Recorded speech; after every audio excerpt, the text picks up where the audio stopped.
And we are back. New data from the American Clean Power Association highlights a historic opportunity for the United States. As electricity demand expected to rise by 35 to 50% by 2040 due to manufacturing growth, data centers and electrification, investing in clean energy has never been more crucial.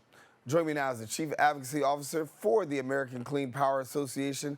We got Frank Macchiarola, and thank you so much for joining us, Frank. Thanks for having me, Darren. It's good to be with you. Yeah, good conversation to have. And I mean, talk about it here. We've got this energy surge that's happening. And, sometimes they say it could have happened at a better time. Some people say it could happen at a worse time. But from your perspective, talk to me about it. Yeah, the energy demand surge is real, principally driven by AI. The growth in data centers requires a lot of electricity, but also by manufacturing in the U.S. and by increased electrification. The result is, though, by 2040, in just 15 years, we're anticipating power growth of up to 50%. You think about that, we've had about flat power demand for 25 years, and now to have that quick spike, that run up in energy demand, that's significant. It's going to require significant changes both to the energy that we deploy and how we do it, but also to our policies. Yeah, and when we talk about keeping up, that's going to be the hard part, because you're talking about 15 years, you're talking about right around the corner. I know somebody said that's a long time, but that's literally around the corner. How do we keep up? Yeah, I think we utilize not just the traditional resources that we've relied on in the past, but we continue to use more and more clean energy, wind, solar, battery storage.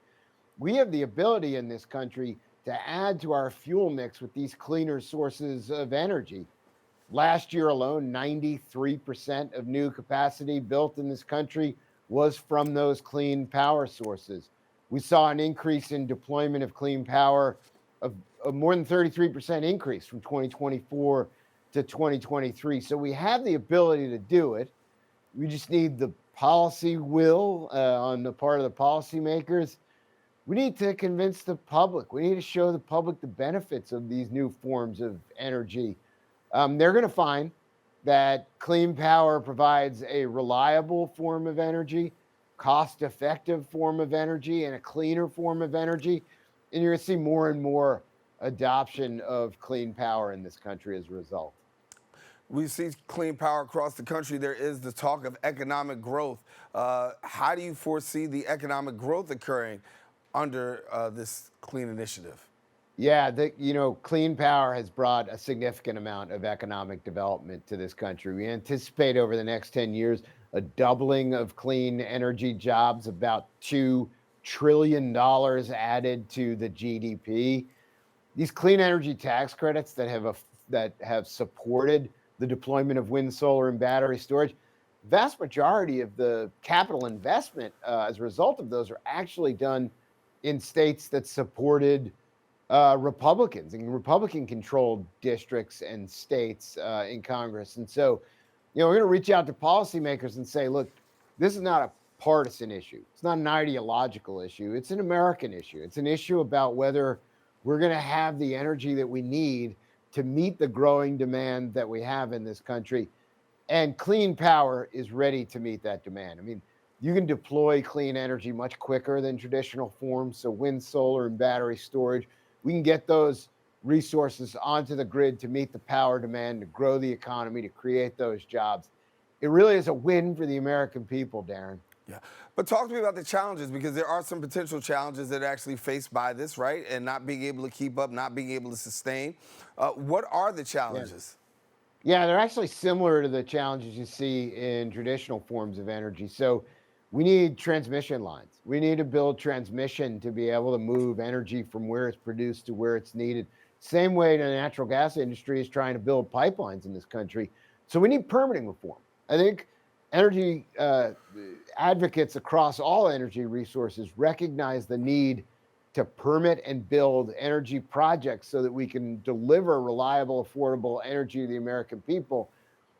We need a tax code and a regulatory structure that provides business certainty.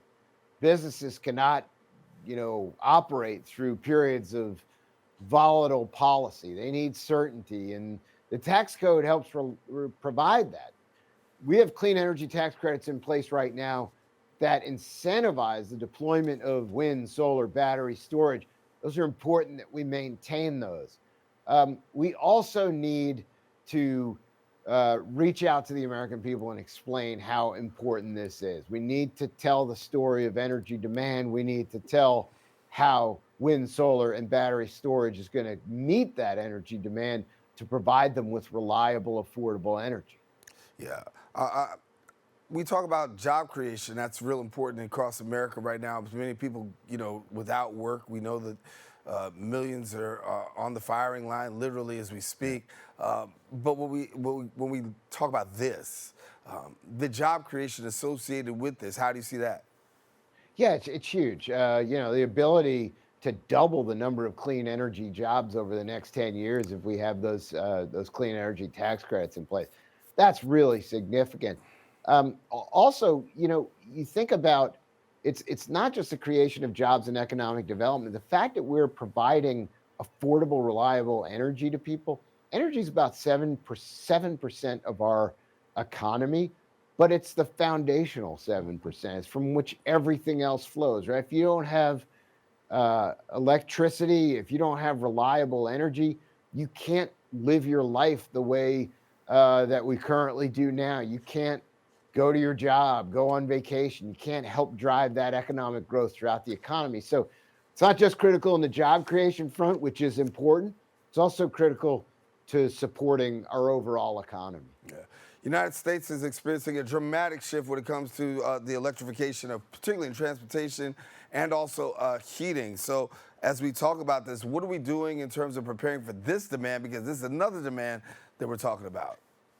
Yeah, I mean, we have energy demand across our economy, from transportation to electricity, to be able to heat and cool our homes. Clean power is playing a critical role when it comes to wind, solar, battery storage. We had record year for deployment in solar and in battery storage. Energy storage in one instance, a really important story to tell here. During periods of peak demand in California and Texas in the last couple of years, during hot weather events and cold snaps, we saw peak weather events that drove demand, um, and energy storage was able to meet those high peak times. That's so critical. It means the lights stay on. It means people are able to go about their lives and not have to worry about their energy. It means significant cost savings for the American people. All of those factors play into the importance of clean energy in our economy. Yeah. Frank Macchiarola, Chief Advocacy Officer for the American Clean Power Association. We got to leave it there, buddy, but thank you so much for being with us, and thanks for taking the time. Thanks, Darren. Have a good one. All right, you Take have a care. good one now. All righty, for more information, visit the website at cleanpower.org.